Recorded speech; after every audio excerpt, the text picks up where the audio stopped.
Dieu nous a donné une force différente. Amen. Dis à ton frère, Dieu nous a donné une force différente.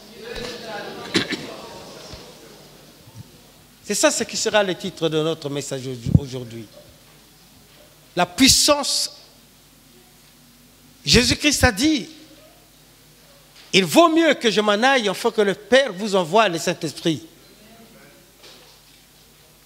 Et dans Actes chapitre 1, verset 8, il dit,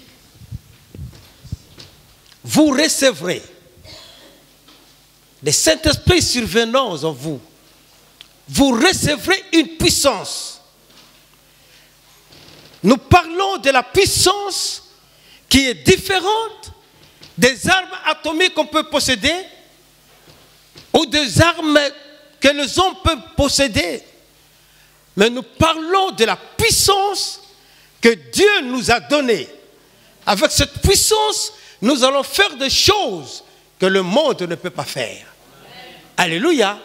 Avec cette puissance, nous irons partout. Et Dieu est notre Seigneur qui nous a donné le Saint-Esprit. Et le Saint-Esprit a fait que nos corps deviennent le temple de Dieu. Et puisque le Saint-Esprit habite en nous, alors c'est le Saint-Esprit qui nous conduit. Amen. Je dis, nous sommes enfants de Dieu. Et Dieu nous a donné le Saint-Esprit. Et le Saint-Esprit a fait que nos corps deviennent le temple de Dieu. Donc, ce qui veut dire que ce n'est plus toi qui vis, mais c'est l'Esprit qui était en Jésus-Christ. L'Esprit de Jésus qui est en toi. Quand tu marches, quand tu te déplaces, le Saint-Esprit t'accompagne.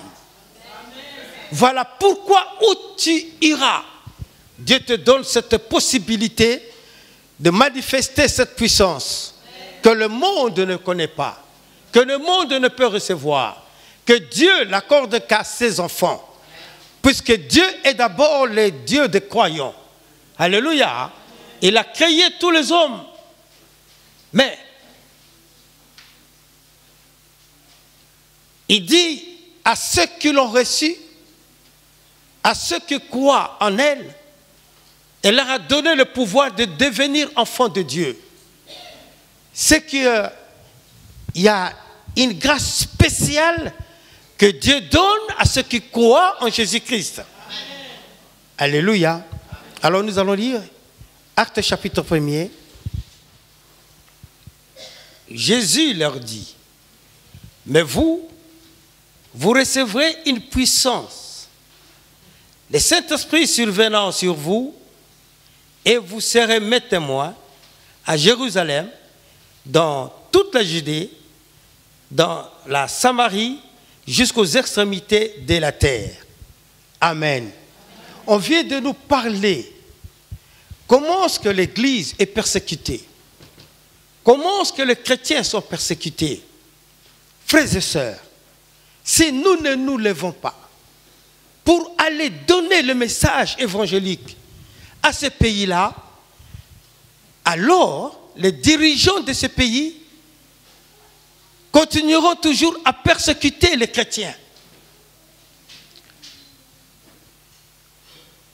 Mais une bonne chose nous a été aussi annoncée, que dans les pays où il y a la persécution, il y a aussi la croissance de la foi chrétienne. Alléluia. Puisque ces gens-là se rendent compte que quelque part il y a la méchanceté. Mais les chrétiens viennent avec un message d'amour. C'est comme ça que nous avons dit, Jésus nous dit aussi, ne te venge pas. Si on te frappe dans la joue gauche, dans aussi la joue droite. Bien que ça fait mal, cela ne veut pas dire que tu es faible. Je connais une sœur, ici en France.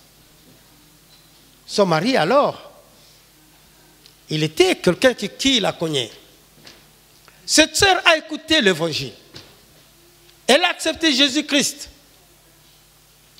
Et alors, un jour, son mari aussi vient, il s'énerve.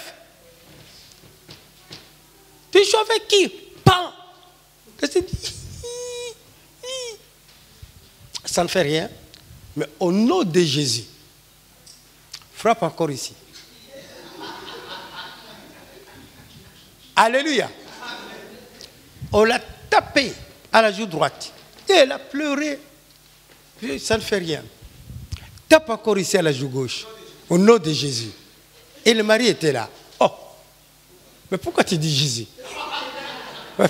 Pourquoi tu dis Jésus? La femme dit oui. Parce que Jésus a dit, si on te tape à la joue droite, toi aussi la joue gauche. Et c'est pourquoi tape encore. Et l'affaire était classée.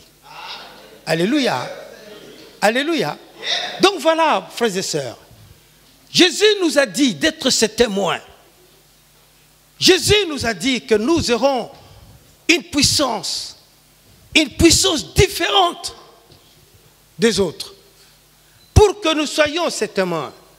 Pour que nous puissions nous lever, aller, faire de toutes les nations des disciples. Dieu qui est avec nous, il va nous accompagner partout. Alléluia. Il est notre Seigneur. La Bible nous dit que le Saint-Esprit, c'est notre aide. L'aide que le monde ne connaît pas. Jésus dit, mais vous le connaissez. Parce qu'il est avec vous, nous l'avons déjà prêché la dernière fois. Parce qu'il est avec vous. Mais le monde ne connaît pas. Le Saint-Esprit est notre aide. Il vient nous aider dans notre faiblesse.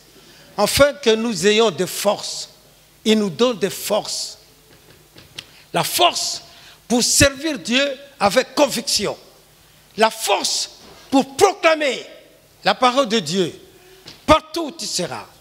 Alléluia. Et nous avons vu aussi que dans le monde, il y a aussi des gens qui ont aidé les autres. Qui ont aidé les autres. Jéthro, beau-frère de Moïse, est venu l'aider. Alors que Moïse conduisait le peuple d'Israël. Chaque jour, les gens venaient auprès de Moïse. Moïse, fais-nous justice. Mais quand Jéthro est venu, il lui a dit, ah mon beau-fils, tu travailles beaucoup, tu vas te fatiguer. Et je vois que tu ne t'occupes même pas de tes affaires propres, personnelles, excusez-moi. Alors un homme comme ça, des responsables de 1000, des 100, des 50 et des 10, comme ça tu vas alléger ta tâche. Alléluia. Mes frères et sœurs, ce qui veut dire que nous aussi à l'église, nous avons besoin des gens qui s'élèvent, qui viennent avec la compétence que Dieu leur a donnée, pour que nous puissions travailler ensemble, afin que l'œuvre de Dieu grandisse. Alléluia. Ne te décourage pas. Même si tu as dit quelque chose que le pasteur n'a pas encore mis en pratique, ne te décourage pas. Tiens à cela, puisque ça vient de Dieu. Rappelle au pasteur. Alléluia. Puisqu'il y a de ce projet qu'on peut appliquer à court terme, il y a d'autres à moyen terme et d'autres à long terme. Notre Dieu est avec nous. Alléluia. Jéthro a aidé son beau-fils. Et nous voyons aussi, il y a d'autres qui sont venus aussi demander à leurs responsables. Mais je veux telle chose. Prenons l'exemple d'Élisée. Élisée a vu son maître, Élie, faire des exploits, faire des miracles, tout ça. Et lui, il est venu. Maître, moi, je ne veux que la double portion. Alléluia. De ton onction. Quelle humilité puisque lui-même, Élisée aussi prophétisait. Mais il est venu voir son maître. Maître, je veux le double de ce que toi tu as. Mes frères et sœurs, à l'église, nous avons aussi besoin de gens qui s'engagent, qui viennent voir le pasteur. Pasteur, je veux grandir. Pasteur, je veux grandir. Avec les enseignements de l'église, d'abord. J'ai écouté un pasteur qui a dit, ce pasteur prêchait à l'église de Milouze. Il a dit, vous savez, dans nos églises, beaucoup de nos fidèles ne suivent que les enseignements sur Internet. Et il y a d'autres qui vont même dans des cours évangéliques, des cours bibliques. Et quand ils viennent pour s'opposer à leur pasteur. Croyons que ce qu'ils apprennent, c'est mieux, c'est nouveau, leur pasteur ne connaît pas. Non, pas du tout. Et il a dit, c'est regrettable. Au lieu d'écouter le message que ton pasteur donne, les enseignements que ton pasteur donne, non. Et vraiment, pasteur, j'ai suivi un tel pasteur vraiment, hein, on me l'a déjà dit, hein, à moi. Et une soeur est venue comme ça, pas 2 ou 3. Et pasteur, j'ai suivi la prédication de tel pasteur. Oh, mais vraiment, c'est merveilleux. Hein? Ce pasteur-là, vraiment, quand il prêche, ah! Alléluia. Il vante ce pasteur-là. Mais son pasteur à lui, il ne le considère même pas. Il ne le considère même pas. Mais Élisée est venu dire à Élie, Élie, maître, je veux que tu me donnes le double de ce que tu as. Dans ma prière, j'ai dit, Seigneur, tu m'as donné des enfants. Je veux qu'ils te servent plus que moi. Je le dis aujourd'hui, vous ne savez pas. Mais dans ma prière, c'est ça. Comme Paul dit, hein, j'ai pris pour vous. Et moi, je dis, Seigneur, tu m'as donné des enfants. Mais je veux qu'ils te servent plus que moi. Puisque l'élève est toujours plus que son maître. Mais pour qu'il soit au-dessus de son maître, il faut qu'il écoute le maître. Mais s'il n'écoute pas le maître, il va sombrer. Hein? Et nous voyons encore quelqu'un qui a aidé. Abdias. Abdias n'était pas prophète, il n'était même pas sacrificateur, non. Il servait le roi Akab. Et alors sa femme, qui était méchante, Jézabel, tuait le prophète. Et jusqu'à ce que, quand tu l'as vu, l'exploit d'Élie, quand Élie a dit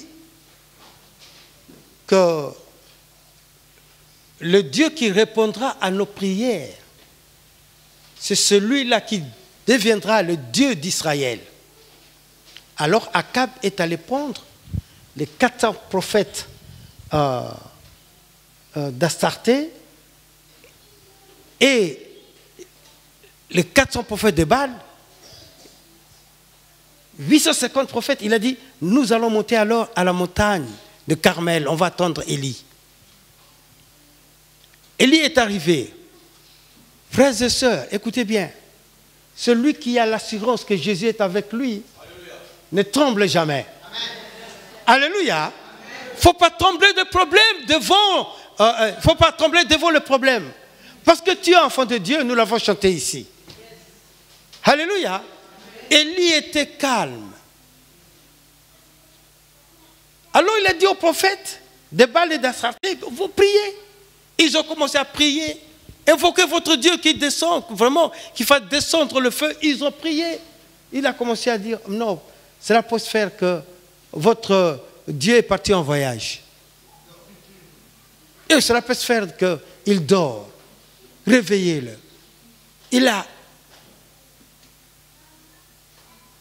Mais à l'heure de la prière, alléluia, dites à l'heure de la prière. C'est pourquoi nous disons que tu dois avoir ton heure fixe, que tu entres en contact avec ton Dieu. Ton heure à toi. Je rends grâce à Dieu, je vais le dire aujourd'hui. Je rends grâce à Dieu, il y a 4 ans, non 3 ans, j'avais fait cette prière. J'ai dit, Seigneur, je veux que tu me réveilles à 5 heures pour que je prie. J'ai dit, même si je dormais tard, me réveille-moi à 5 heures. Notre Dieu est fidèle. Alléluia. Et le matin, il me réveille à 5 heures. Et je dis, Seigneur, aujourd'hui, je veux que tu me réveilles à 6 heures, que je commence ma prière à 6 heures. À 5 heures 50, il me réveille. Je regarde la montre. Oh. Alléluia. Et je dis, Seigneur, aujourd'hui, je veux commencer la prière à 4h30. À 4h30, il me réveille. Et j'ai commencé à chanter. Grande est ta fidélité, grande est ta fidélité. Tout le matin, tes compassions. Alléluia. Alléluia. Notre Dieu est fidèle. Abdias, qui n'était pas prophète, quand Jézabel a commencé de tuer le prophète, Élie a pris la fuite.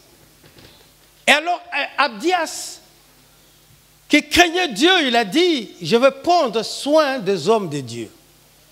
Amen. Il a commencé à garder le prophète par 100, par 50, par groupe de 10. Et chaque matin, il passait pour leur donner du pain. C'est ainsi que quand Élie a fui et Dieu est allé le retrouver, il a dit, mais où vas-tu? Qu'est-ce que tu fais là? Il dit, non, je fuis parce que je suis resté seul. Dieu lui a dit, non. Je me suis gardé 7000 autres. Qu'est-ce que tu penses? Alléluia. Et à l'église aussi, nous avons besoin de ceux-là qui prennent soin des hommes de Dieu. Disons Amen. Alléluia. C'est comme ça qu'Abdias, qui n'était pas prophète, on trouve son nom dans la Bible. Les actes d'Abdias.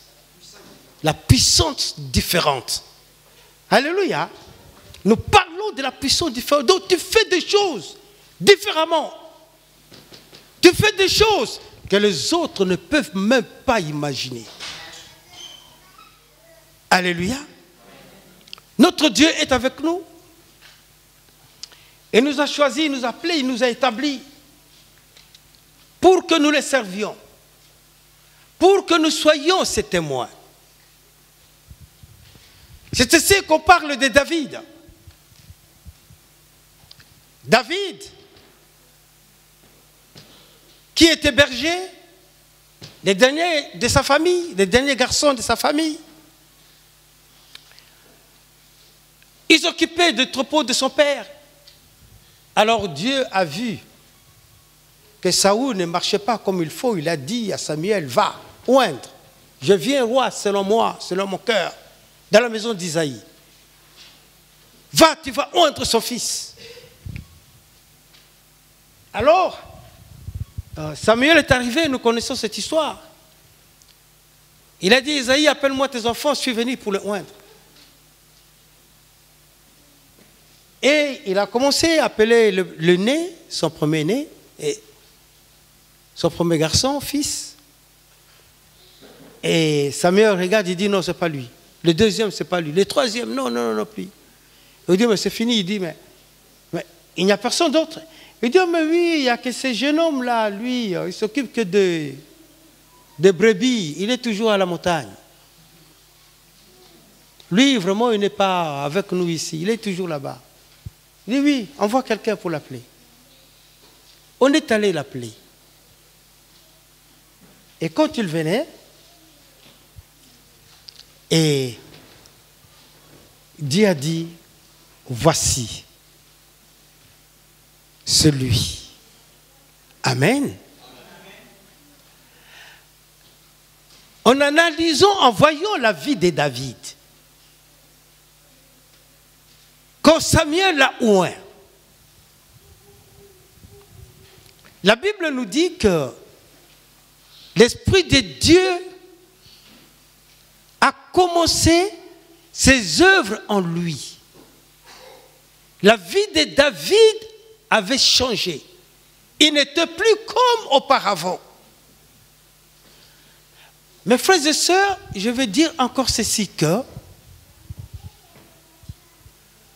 le Saint-Esprit ne peut pas contredire la parole de Dieu. Alléluia. Encore un témoignage. J'ai écouté une personne dire, il a suivi le message, et après il dira que le Saint-Esprit m'a dit que ce qu'on a donné, ce que le pasteur a dit, il s'adressait à moi personnellement. J'ai dit, oh, comment? Que le pasteur m'injuriait, que le pasteur me faisait ceci, que le pasteur... Je dis, quoi? Alors que le pasteur prêche la vérité biblique, et tu dis que le Saint-Esprit te disait que le pasteur te critique. J'ai dit, ça ne vient pas de Dieu. Moi, je doute, bien-aimé. J'ai douté avec des pasteurs. J'ai douté à ce qu'ils disaient. Dire que Dieu est grand, mais il ne faut pas oublier notre tradition. J'ai dit, mon frère, ce que tu dis là, ça ne vient pas de Dieu. Oh, mais non, mais c'est la vérité. J'ai dit, écoute, va dire à ton Dieu là, au Saint-Esprit qui t'a dit que c'est la même chose, va lui dire que le pasteur Gilbert a dit que ce que j'ai dit, ce n'est pas vrai. Ce n'est pas le Saint-Esprit qui me parle. Alléluia. Le Saint-Esprit ne peut pas contredire la parole de Dieu. Alors que David, on l'a oint pour être roi, il a eu la guerre. David, Saoul, qui était un homme de guerre, quand les Philistins sont venus les attaquer, Goliath s'élevait, il parlait. Mais personne, aucun des hommes de Saoul ne pouvait s'élever pour aller combattre Goliath. Alors que comme Dieu sait faire les choses, il a dit à Isaïe, Isaïe, mais tes enfants sont allés au front, mais tu n'as pas de leurs nouvelles, tu ne sais même pas s'ils mangent. Dites à David d'apporter la nourriture à ses frères et aussi qu'il s'informe de la situation qui est là-bas au champ de bataille. Et David est allé, c'est là. Il allait penser, Isaïe pensait que son fils allait lui ramener les nouvelles du champ de bataille. Mais le plan de Dieu était que David puisse tuer Goliath. Alléluia. Parce que Saoul, à cause du péché, ne pouvait pas le faire. Il ne pouvait plus, il avait peur. Mais la puissance est différente qui était en David. Alléluia. Dieu voulait le manifester. Et quand David est arrivé, il s'est renseigné, il a dit à Saoul, je vais tuer cet incirconcis. Oh là là! Quelle assurance! Alléluia! Il dit, je veux le tuer. Salut, mais tu es un enfant. Il dit, écoute, quand j'étais à la montagne là-bas, quand l'ours venait attaquer mes brebis, je suivais l'ours, je l'arrache, j'arrachais la brebis entre les mains entre les griffes de l'ours. Même si le lion venait, je suivais le lion et j'ai déchiré sa gueule, j'ai délivré la brebis. Et cela dit, ah bon, tu faisais ça? Il dit oui. Le même Dieu qui était avec moi. Frères et sœurs, il faut avoir cette assurance que le Dieu qui est avec toi ne t'abandonnera jamais. Quel que soit le problème. Vous savez, des fois, Dieu nous parle. Il nous parle et ceux qui reçoivent cette parole, ils disent, ah, cette parole c'est à moi. Il y a d'autres qui sont là, il ne faut même pas attention. Mais celui qui reçoit la parole, celui qui garde cette parole, il va l'expérimenter. Il va voir la puissance de Dieu se manifester. Alléluia. Il va voir. Notre Dieu est avec nous pour accomplir sa parole. Alors David s'est levé et les choses se sont passées comme il a dit. Il a tué Goliath. Mes frères et sœurs, Dieu qui est avec nous, il a tout accompli. Amen. Il a appelé Moïse, alors que Moïse était chez son beau-père, Jéthro. Et Moïse a vu qu'il y avait le feu qui était allumé, mais les buissons qui étaient là ne se consumaient pas. Il est venu voir. Mais qu'est-ce qui se passe? Pourquoi il y a ça? Nous aussi, frères et sœurs, ce n'est plus le temps de buissons, mais c'est la parole. Alléluia. C'est la parole de Dieu qui s'accomplit. Attachons-nous à la parole de Dieu. Étudions la parole de Dieu. Étudions ce que Dieu nous révèle. Ce qui est caché dans la Bible. N'allons pas avec notre intelligence. Mais appuyons-nous sur le Saint-Esprit. Celui que Jésus-Christ a dit, il prendra ce que de moi, il vous le donnera. Il vous enseignera toutes choses. Mes frères et sœurs, nous devons savoir analyser ce que notre intelligence nous dit et ce que le Saint-Esprit nous dit. Alléluia. Ce que nos yeux naturels voient et ce que le Saint-Esprit nous fait voir spirituellement. Amen. Notre Dieu qui est avec nous, il a tout accompli. Vous savez, je fais encore une étude sur Genèse chapitre 3, verset 15. Dieu a dit à Adam et Ève que la postérité de la femme écrasera la tête du serpent. Et cela a été donné, cette parole, cette révélation. Et plusieurs années plus tard, on a commencé à réciter cette parole, cette promesse, cette prophétie. Et les gens qui ont marché, les gens qui avaient la crainte de Dieu, ils voyaient déjà l'agneau, ils voyaient, non pas l'agneau, mais ils voyaient déjà la postérité de la femme écraser la tête du serpent. Alléluia. Spirituellement, ils voyaient ça déjà. Ils voyaient ça.